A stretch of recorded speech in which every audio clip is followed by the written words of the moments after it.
ചോദ്യം ചോദിച്ചു. പിറകിൽ സ്ത്രീകൾ ഇരിക്കുന്നു, ഞാൻ ഒരു ചെറിയ കർട്ടൻ. ഞാൻ ആണുങ്ങളോട് ചോദിച്ചു, ഭാര്യനെ ആത്മാർത്ഥമായി സ്നേഹിക്കുന്ന പെണ്ണുങ്ങൾ കൈവെക്കു പറഞ്ഞു. അപ്പൊ ആണുങ്ങൾ കൈവെക്കുമെന്ന് പറഞ്ഞു. ആണുങ്ങൾ മുന്നിലാണല്ലോ. ഞാൻ കണ്ടൊരു കാഴ്ച എന്താന്ന് പറഞ്ഞാല്, ആണുങ്ങൾ കൈവെക്കണോ വേണ്ടേ ഒരു കൺഫ്യൂഷനിൽ ഇങ്ങനെ നിൽക്കുമ്പോ പെണ്ണ് അവിടുന്ന് ചുണ്ടിന്റെ മേലെ കാല് വെച്ചിട്ട് ഇങ്ങനെ നോക്കാൻ തുടങ്ങി. എന്റെ ഹസ്ബൻഡ് പൊക്കിയോ ഇനി? ലോകത്തുള്ളിൽ ജീവനുണ്ടോ? എല്ലാവരും ആഗ്രഹിക്കുന്നുണ്ട്. I should be loved and care. എനിക്ക് ലവ് കിട്ടണം, കെയർ കിട്ടണം, എന്നെ പരിഗണിക്കണം. ഒരു നല്ല ഭക്ഷണം ഉണ്ടാക്കി കാത്തു നിൽക്കുമ്പോൾ നല്ല ഫുഡല്ലേ എന്ന് പറയണം.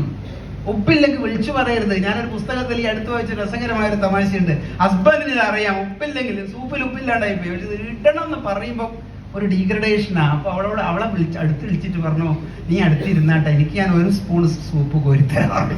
അങ്ങനെ ഒരു സ്പൂൺ കോരി കൊടുത്തപ്പോ വൈഫ്, അയ്യോ ഇതിന് ഉപ്പില്ല. അവള് പോയി എടുത്തുകൊണ്ടാന്നു.